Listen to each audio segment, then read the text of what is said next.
Let's go.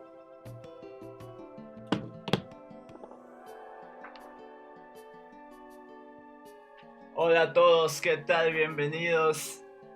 All English speakers, please hold. We do the intro in Spanish and then we kick it in English. Okay. Hola a todos, bienvenidos. GEMA Fantasy, episodio 16. Un miércoles por la noche, otra vez transmitiendo en vivo desde Ciudad de México. ¿Cómo están todos? Yo estoy muy chido aquí en el Source Domain. Bien fresco, bien tropical. Bueno, no, en realidad no tropical, pero sí un poco fresco. Traigo la chamarra acá, las chaquetas, las layers.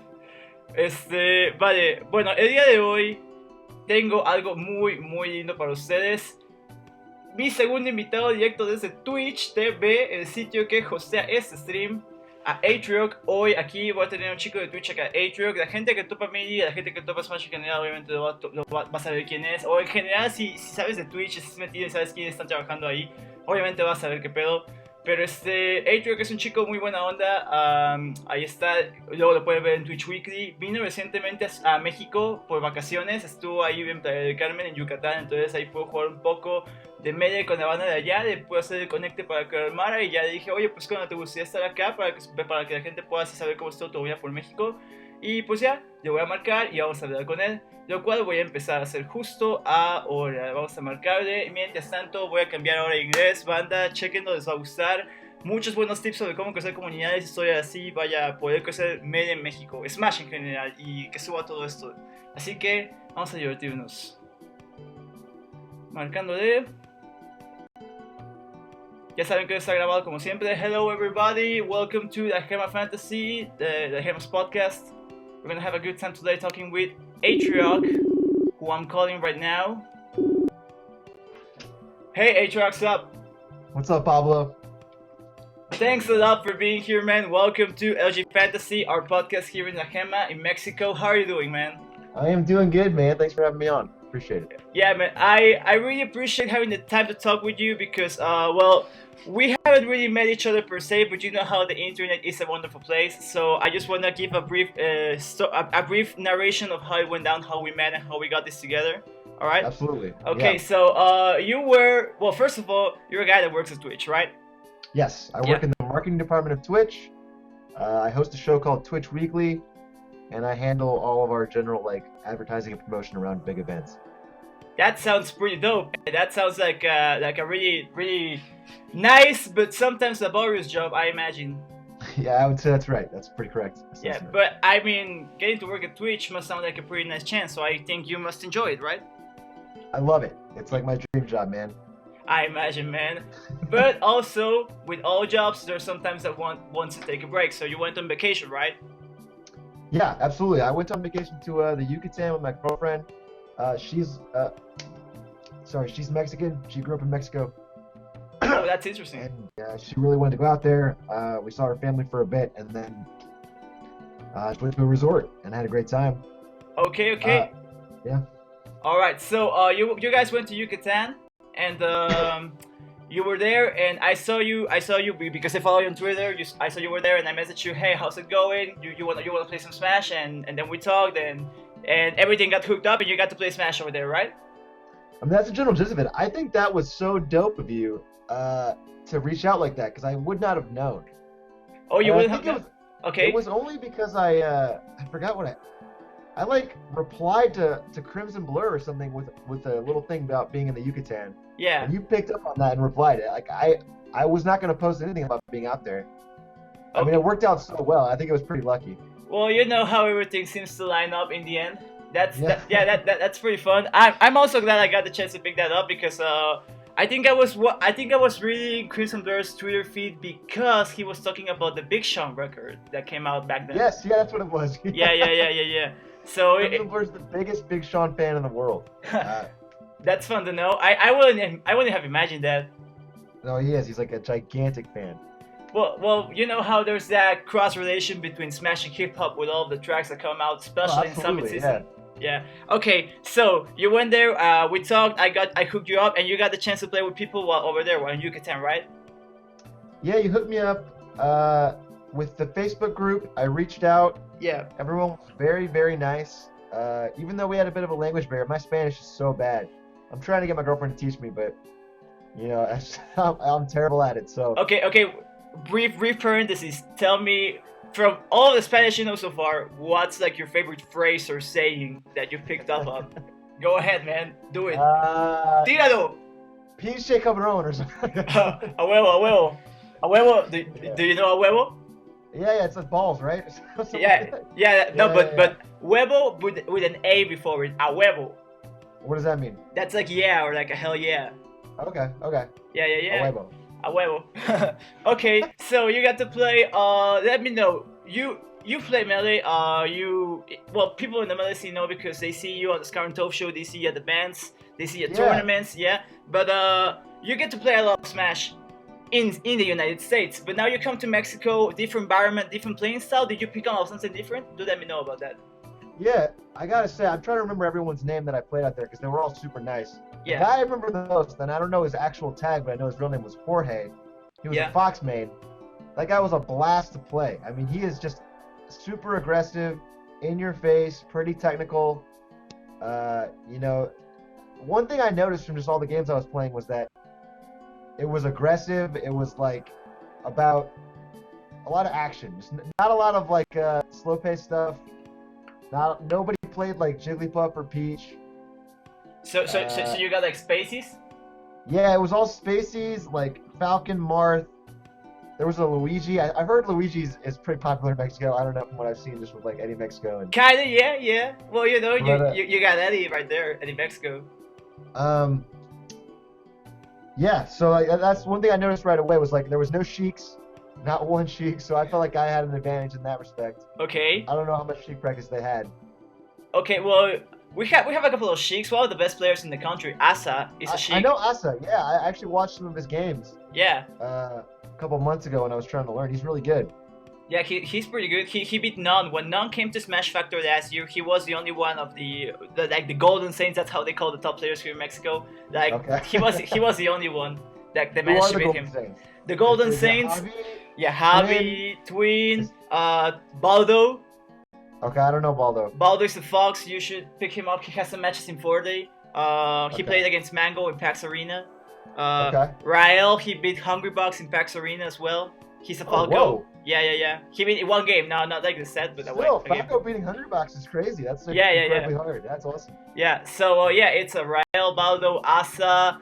There's a guy called Yu. He doesn't play in Mexico right now. He plays in Japan. Okay. Yeah. So there's Yu. And there's that's like those are like the main ones. I recently ascended Golden Saint. Ganon, right? Yeah, Dream. Yeah, Dream. Yeah. I was gonna mention that. It's pretty good. Yeah. He actually just recently became a Golden Saint when he got top 8 at Smash Factor last year. Okay, good for him. That's awesome. Yeah. So most of the top players are in Monterrey because that's where like they call it the land with level. Okay. Yeah. So those are like the main guys. But yeah. So going back to that. When Hux, because Hux also came along with Nun to Smash Factor, Hux mentioned that the mid-level at Mexico was a lot stronger than in the US because there might not be a lot of top players here in Mexico, but the mid-level is very strong. He mentioned that it was different because in the US, like there's a lot of mid-level, but it's like when you're a top player, he mentioned it was like, you know, like stock, like fodder, you know, just go through pools and beat them. But yeah, with this one, it's more like you actually have to like think to beat the people, even if they're not that good. Okay. That's cool. Yeah. Yeah. So did you like try to pick up? Did you notice something like that? Could you say something like that? So from what I understand, the scene specifically in Cancun is not that big. Like it's pretty small. It's pretty small. Group of guys. Yep. So I don't know if they were like the top of the top. Yeah. From what I played, the only guy that was like, you know, really like, oh man, I gotta really try against this guy and like give it my best was Jorge the Fox. I don't know his tag. Yeah. Okay. He was really good. The rest of them were okay. I mean, they all were like more technical than I'd expect. Okay. But maybe because I played Sheik or something, it was easy to get a lot of gimps and stuff like that. I don't know if they were. Yes, that was like my main strategy that was working for me. Okay. I see. Getting some sneaky plays over there. Okay. Yeah, some sneaky plays for sure. Yeah. It's what it's gonna be. You gotta assert yourself. You know, you're the guy. Yeah, well, you know it's funny. Okay, so I sat down and I'm thinking I'm pretty good. You know, I'm thinking I'm gonna be okay. Yeah, I be tough. Im da verbrand, yeah. Yeah. I mean, I practiced a lot. I asked some good players to play with at Twitch office, and they said their scene was small. So I was like, you know, I'm probably pretty good here. Yeah. And I started up picking my Fox. Okay. And I sat down game 1 against Jorge, and he just destroyed me in Fox Duos. Okay. Like, he was so much faster than me, and I was like, oh, okay, this is embarrassing. That's not a good way to start. Okay. And then I never played the Fox again the rest of that day. It wasn't ready. Okay. Yeah. So I had to stick to the Sheik, but once that came out, I did pretty good. All right. Sounds good. Did you play only one day, or did you play multiple days while you were there? I wish I'd played multiple days. We didn't find out about this whole Smash scene until so late in my trip. Okay. That I'm only doing on the one day, but okay. We got a couple hours of playing. Everyone was super nice. We hung out. I'm trying to remember the name of the Smasher, but one guy took me to this awesome taco place afterwards. Okay. I mean, I just want to say, like, the main thing was like the hospitality and like the ease. I mean, they didn't know me, they never met me, and they were all just super welcoming, and we all just kind of bonded over Smash, which is like one of the coolest things. That's pretty dope, man. That the Smash scene could be about. Yeah. Especially because we didn't even have we had a language barrier. I don't know. It was a pretty cool moment. Yeah. Damn, man, that sounds deep and dope. Deep and dope at the same time. All right. Well, let me move along from Smash one moment, because you mentioned that you were in Yucatan, and the Smash thing came at like the end of it. So you got to do other stuff. When I was looking through your Twitter to check out some dope pictures to put on you, I put your avatar in the layout. I saw you had some pictures in Xcaret. Yeah. Yeah. So you went to Xcaret. What was like that? I thought everything I did in Yucatan was amazing. It's such a beautiful area. I would love to go back and try more that wasn't just... I think we played it a little safe. My girlfriend wanted to do more stuff, and we started out with just like the resort area stuff. Okay. But I mean, I just want to go all around. Everywhere I went was really cool. And the food in the city was the best food compared to like resort food. So that's one thing I would do differently. I'd probably just get an Airbnb or something in the city and just go around. Yeah, that's actually... Expo was beautiful. Yeah. Snorkeling, Akumal, I don't know where else we went, but we went to the island. What's the island name? Right off of Cancun? I'm sorry, but... Is that Mujeres? Yes, yeah. Yeah, right there. Oh, well. Yeah, it was like a really fun week, especially because in San Francisco, where Twitch is based and where I live, it was raining and just miserable that whole week, so I feel like I picked the right time. All right, that sounds good. You had a fun time over here. Sounds like that. Yeah, I had a blast. Okay, let me know about food. What was your favorite food around here? So I'm just a gigantic street tacos fan. All right. So every time we could, I would try to go there. I'm trying to remember the exact place that I went to after going to Smash, but it was fantastic, man. It was like, they were so good and they were cheap, so I could get a bunch. Yeah. And just that with like a Coke, the Mexican Coke, where it has the real sugar. The combo. My favorite. Yeah, it's like the perfect combo. It's like the best thing you can eat, and then you go to the beach that day, and it's like a perfect day. All right. Al pastor tacos are like my favorite thing in the world. Okay, that sounds good. Yeah. Do you know there's a specific combo that goes with al pastor tacos? I don't know the combo. Oh yeah. So I need to do that. I've had horchata, but I didn't have it all on this trip. You got it, man. You gotta do it, man. That's a good combo for sure. Yeah. All right. So you say your girlfriend is from Mexico, but have you come to Mexico before this? Yeah, we went to Tijuana a couple times, which is where her aunt and uncle live. Okay. And we just lived with them for like a week. This was back in college when I was, I was just hanging out. Okay. Went there a couple times, and then I went to her family's hometown, which is like this incredibly small, like farming town called Granados. Okay. Yeah. And it's like 100 people. It's like in the middle of the snow desert. Yeah. In Mexico. Pueblo. 7-hour drive to get out there. And I stayed there for a little while, like maybe a week and a half. Okay. Yeah, I mean that's I've been to Mexico a couple times now. All right, that sounds good. Well, you mentioned Tijuana. I must mention that this weekend there's gonna be a big tournament in Tijuana. Tijuana at War. Really? Yeah. So what's it called? Tijuana at War. Tijuana at War. Let me check that out. Yeah. You should check that out. It's actually in the calendar that I mentioned that I talked to you about before we went live. Yeah, I retweeted it. Yeah. Oh, I see that. Wow, you got a lot of people going to this. Yeah. I see 646 on Facebook have said they're gonna go, which is pretty sweet. Yeah, because it's gonna have multiple games, and they're also gonna have. We got them on the podcast. They mentioned it. They invited people over there. Actually, we got Eddie Mexico in the call. So That's they're gonna, badass. yeah, they're gonna have a lot of people. They're gonna have a lot of players, a lot of games, and they're gonna have like the finals in a theater. You know, like cinema theater. Oh, sick! Like Genesis style. That's Yeah, awesome. yeah. So it's gonna be pretty fun. A pretty good experience because well, the Mexican events have popped up a lot since like I grew up from 2015 to here. Like 2015 only have like 2 events. 2016 had like 5 to 6, and now it's just the first half of the year, and we had a calendar with 12 events. So I wanted to ask, what do you think is causing the scene to start growing and revitalizing again? Because like in America, I'd say it was definitely the documentary and Evo. Yeah. Like when the Smash Doc came out, that blew everything up, and everyone started going to more events, and everything got bigger. Yeah. So is that part of it in Mexico, or is that not a thing because it's just in English? It's is there a Spanish version? We actually got the documentary translated to Spanish, you know, with subs and whatnot. Yeah, so it's a progression from the documentary got in the US. You know, it sipped over to here, and then we had our first big event in 2015, which was Smash Factor 4.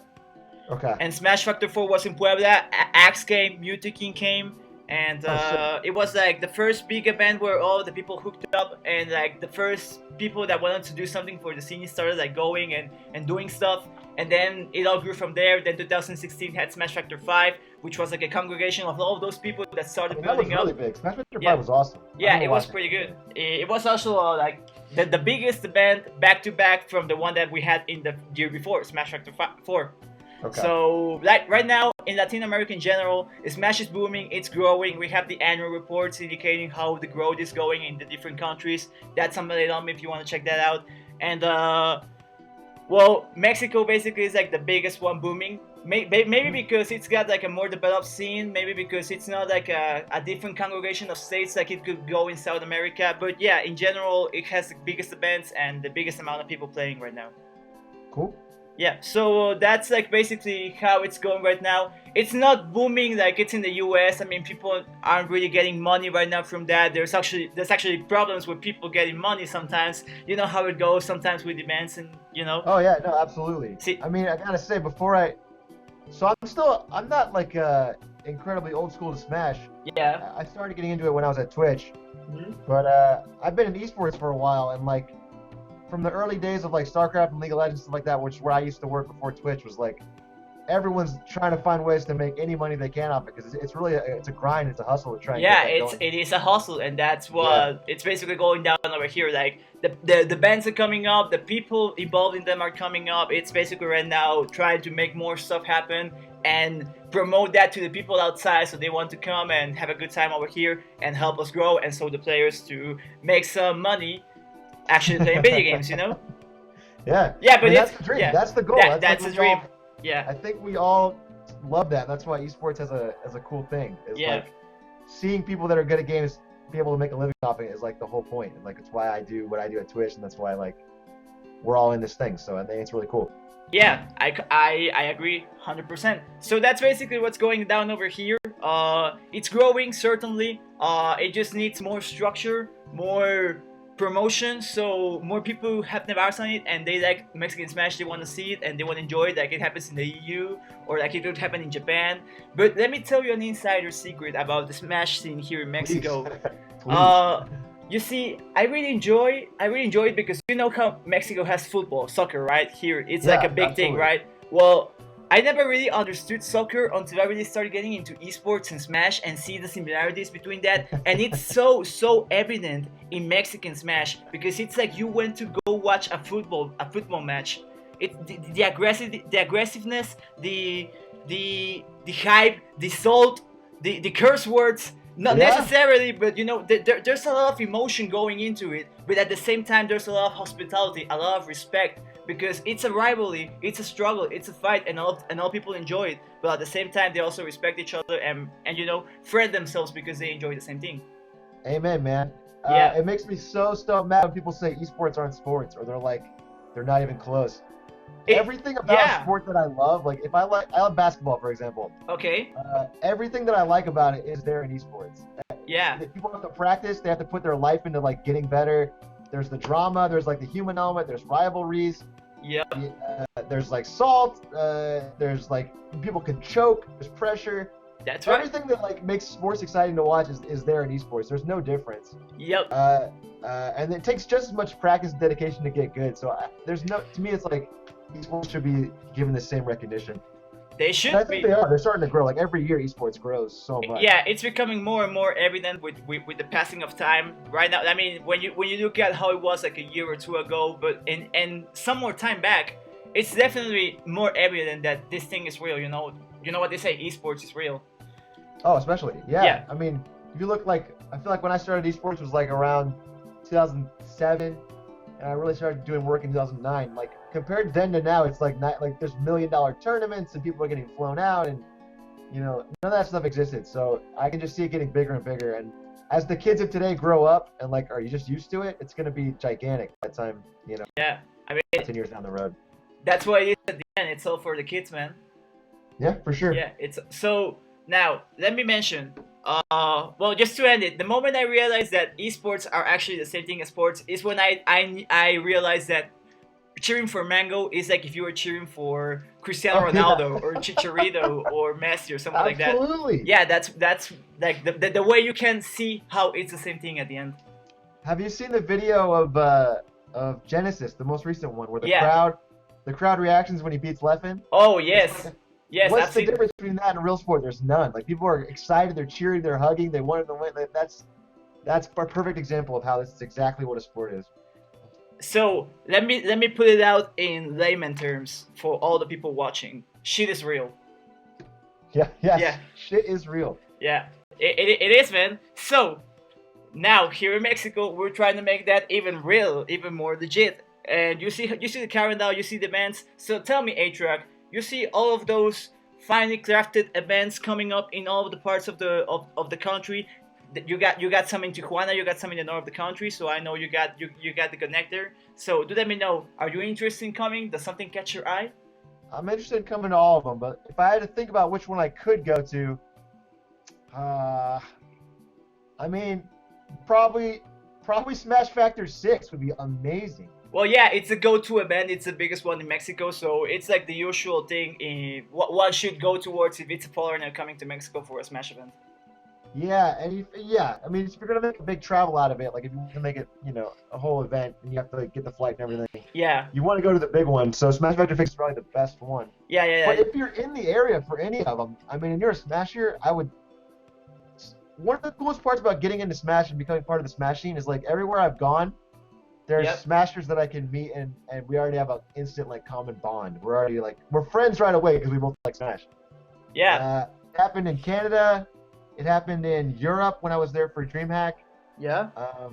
It's just cool. It's like, and now it happened in the Yucatan. So, I think this is a really cool game to be a part of and a really cool community. Yeah, man. I think the same. And hey, who knows? Maybe I can pull some strings. I do some stuff in Smash Factor 6. Maybe we can get some compendium going to fly you out over here. Oh hell yeah, dude! Yeah, hell yeah. I mean, I don't know. I'll message some people in Smash EG, do what I must. I'll try. But yeah, I mean, it's a go-to event. Most people came. D1 came last year, Twitch partner, whatnot. So maybe also we got Smash Factor Toluca. It's like the spring variant of Smash Factor 6, which occurs in summer/fall. So now we got a spring national coming up in Toluca. The Moon is coming. Anti's coming, Nakat is coming from Smash 4. So yeah. Damn. How's the Smash 4 scene in Mexico? I don't follow Smash 4 too much. It's actually much more popping than the Melee scene is because really? the game is more recent, more people get into it. You can put different reasons for why it is more big. But yeah. So for example, in Smash Factor 5 had like 3,000 players, no 300 players, sorry, in Smash 4, and Melee had like 150. Oh damn! Okay. Yeah. That's really good. Yeah. Who's are there any notable Smash 4 players from Mexico? Well, you got MK Leo, of course. Oh my God! I forgot. Yeah. I thought he was Southern California. MK Leo is Mexico. Yeah, MK Leo is Mexico. Yeah. He's amazing. Yeah. That also one of the key factors that made Smash Factor grow was in Smash Factor 4. That's when MK Leo first met Mr. R. That's awesome. Yep. So that's how it went. So now, let me tell you. now that we know the event's coming, now that we know everything that's popping up, what would you say, coming from Twitch, coming from one of the guys that actually sees how this thing goes around? Yeah. What can people do to better their events, promote themselves better, like to grow themselves, like as a player, as an event, as a community? What would you say are your guidelines? Okay, so first thing you want to do is like really make marketing a top priority. Yeah. And find ways, like if you're getting top players out there, Yeah. to use them not just like to get people to come to the event in person, but to sell the event as a stream. Yeah. Like you really want to be hyping up the fact that, Moon or Mango or whoever's out there, Yeah. as early as you can, and like putting them in trailers. Anything you can to get viewership on the stream, I think, is like the biggest thing to get more exposure. Okay. And then it sort of snowballs from there once people start following the stream and they expect more content. Mm-hmm. Another thing I'd say is like, if you have these big events, reach out to Twitch beforehand. Anyone who's a TO of a big event in Mexico and thinks their stream is going to be kicking, like they're going to have some good players and it's going to be fun to watch. Yeah. Reach out to Twitch, reach out to me or Blur or someone on Twitter, and we can do things like set it up so the front page of Twitch, whenever anyone's in Mexico, they'll see that. Okay. We've done that, like we do that all the time. Yep. Like for example, like Beast. Beast was a big tournament just now in Sweden. Yeah. Anyone in Europe who went to Twitch.tv would see that on their front page for the entirety of the event. So it's like things like that are huge for getting viewership up and getting hype for your stream. That's one thing I would definitely recommend. Okay. All right. All right. Yeah. Go ahead. Yeah. Anything else, or do you want me to continue? I'm trying to think off the top of my head. Maybe if I think of anything else, I'll tell you. But those are the main things. Just like. Okay, focusing on stream, getting it out there. Yeah, and if you get like the Moon to come, for example, asking him to use his own social media channels to like promote it out and keep the hype going is huge to get his fan base to come and watch. Okay. Yeah, all right. That's the thing I'd say. All right, that sounds fun. Dude, let me tell you that we actually have been doing that. I should also mention that you're not the first Twitch guest I have on the show. I actually had Sivler from the Mexican team, from the Latin American team last year. Oh, hell yeah. Do you know Sivler? Yeah, he came by the office like maybe 2 months ago. He was there, yeah. Yeah, so, well, she was along. We had her on the show. We talked about the same thing, but in Spanish, more or less.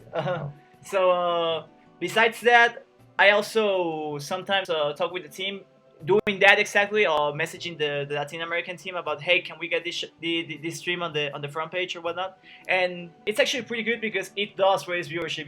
Being on the front page actually does wonders, man. So yeah, I mean, when I started at Twitch, that was my first job was helping set up the front page for United States. Okay. And like I could see firsthand that it's just huge. It's like a big viewership bump. It helps you snowball, so like even if you go off the front page after that, you already have that big bump of viewers that can like inform their friends, and it just goes from there. So it's really good for helping the stream get that early boost. Yeah, I should also mention all the hosting and communities. Communities has actually been pretty good now that it has recently been released. I really enjoy that because it helps congregate all of the Smash streams in Mexico in just one community. So you guys could check that out. It's called Mexico Smash, I think. Yeah. Oh, hell yeah. Yeah. So that's awesome to see people using it. Yeah, so there's that, and also, like I said, all the hosting. But now, let me just try and make one last question, Atrioc, before we wrap this up. Sure. But before that, I also want to mention people in the chat watching that if you guys have any questions for Atrioc, now is the time. We'll be checking that out, and then after this last question, we're gonna go through those, and then we're gonna wrap this up. So, okay, Perfect. Let's do this. Atrioc, you're a guy at Twitch. You've been at Twitch for how long? Been there for 3 years. 3 years. Okay, so you got experience in this. You've been in the big leagues for a while now. Yeah, sure. You could say it. So to all the people that are watching this and maybe might be interested in trying to do something in all of this environment that's going on, what would you say are your recommendations when you're just a guy trying to get on somewhere, trying to do stuff happen? What would you recommend to those people? Yeah, absolutely. I got this question a couple times, and this is a question I asked myself before I started working at Twitch. Like, I can totally relate. It's changing. There's more paid positions opening up in esports every day. Yeah. But I still think for anyone who wants to make it, like, to get recognition in esports right now, is to find a way to like volunteer and hustle and do something for free early on. Yeah. Just so you get your name known as like, I'm good at this. Like, this is something I can do. Yeah. Just as an example, like to get this job at Twitch, I was working at Team Liquid. Yeah. But it was like a really low pay job as like a writer and interviewer. Okay. And I graduated from college and like I had an opportunity to do a job near college that was not esports related. Okay. And I didn't take that job and I drove to California. I rented a very cheap room. Okay. And I stayed there for months going to every single esports event, like League of Legends, fighting games, everything. And I was doing coverage, I was writing about it, I was meeting people, and I had no money, so it was really kind of a tough time. Yeah. But because I did that, I started getting knowing people. I started making connections in esports. Yeah. And eventually, I met the guy from Twitch who ended up being my boss. Like he started seeing me a couple of events. Okay. We got a thing going. He invited me to work there. I applied. I mean, it worked out. So if some of that's luck, but some of that is like consistently hustling to go out to these events. Yeah. And to make it your passion. So if that was my recommendation, I would just say to find a way to do something that you think you're good at. Yeah. And if you're not gonna practice it, until people know that's something you can do. Like then you have examples to point to. Because when I did my interview with Twitch, nothing I really did in college came up. Okay. They didn't ask me about classes. They didn't none of that. All they asked me about was the times I did this work for Team Liquid, or this was all volunteer. Okay. Or I ran the esports club in Arizona, or things that I was doing on the side ended up being the main part of the interview. So that kind of stuff is what I would say is the focus on. Dude, that's some real shit, man. That's some real shit. Real shit is this podcast, man. I mean, I gotta be honest with you. That really resonates with me because I'm in a similar situation right now. I'll talk with you that later on, but that's some real shit, man. I really respect what you just said, man. Sure, right. Absolutely, man. So yeah. and I think most people really should know that because it's really a grind, man. It's a grind out here. You gotta do this to live this esports life. Absolutely, the esports life is it's changing a little bit. Yeah, it's a little bit every day, but still, it's a real grind. Okay. So I just want a quick side question because you mentioned it just for the people that might be interested. What did you study in college? I studied marketing in college, so it worked out that I'm doing a marketing job, but again, that didn't come up at all. Okay. They didn't care. Yeah. All right. So, well, damn, man. I think we've had a really interesting conversation right now. I should say that I really enjoy having you on, and I'm really appreciative of what we've talked today, what we've discussed, and I hope you really had a good time here in Mexico, and I hope you come over here at any other time, be it for vacation or be it because maybe, hey, we fly you out to a compendium in Smash G. So I hope to see you around Mexico, man. Thank you for having me on. Thank you so much for reminding me about the Cancun Facebook group when I was out there. Yeah. That really made that last day of the trip such a special, fun time. Yeah, for sure, man. Whenever you're around, hit me up and we'll hook you up, man. Yeah, and same to you. If you're ever in California, specifically NorCal, but we can make it work somehow. Yeah, all right. Let me know. We'll make something happen. Yeah. All right. I'm interested. I might be going. You see how all of these new events have now the Spanish streams going on. So I might go. I might go over there. Maybe those guys need some awesome Spanish commentators. Definitely. Let me know. Yeah. All right. So okay, Atrioc. I don't see plenty of questions. I see people over there respecting what we're saying. Yeah, some people taking notes. I assume. So I think we're about done. So. Anyways, again, thanks, and I hope to see you around here soon, and I hope more people can see that Atrioc had a pretty great time here, so I hope more people can get to fly out. Yeah. You guys know where the events are, you guys know who are coming, so just message us and we'll let you have a good time here in Mexico playing some Smash. 100%, recommend Okay, alright, Atrioc, I'm gonna hang up on the call now, and I'm gonna wrap this up, and then maybe I'll call you afterwards, but hey, right now, so far, thanks, dude. Really appreciate it, man. Bye, Pablo, thank you. Alright, later, man. Peace! Okay, guys, to all the English viewers, thanks a lot. This is about time we're wrapping it up, so I'm gonna switch to Spanish now. Ok, pues ahí estuvo, banda. Pesado, pesado, esta última parte sí me llegó, Sí, me identifico mucho estando aquí en la Ciudad de México, frustrando para vivir el eSports Live, pero en fin, Atrioc, súper buen pedo, a huevo, va a ser que sí, tuvo buen rato acá y espero más gente pueda estar animada para poder hacer eso. Muy buenos consejos sobre cómo crecer como eventos, cómo crecer como comunidades. Promovamos los streams, escriban a la gente en Twitch o escríbenme a mí si quieren que yo escriba a la gente en Twitch, eso lo dicen catedrales, he hecho en algunos otros eventos. Pero bueno, muchas gracias banda, por favor recuerden que la gema es la crema y ese es su Twitter, así que tópenlo por ahí. Ahí pueden también checar el Twitch, pueden checar Facebook, vamos a estar por ahí en eventos. Smash Factor Toluca, ahí se viene, tópenlo. Y bueno, yo creo que es todo por ahora. Esperen ahí la grabación en YouTube. Saludos a todos que están viendo. Quiero agradecer a Euginar y a Shaq que estuvieron por ahí echándome la mano en stream.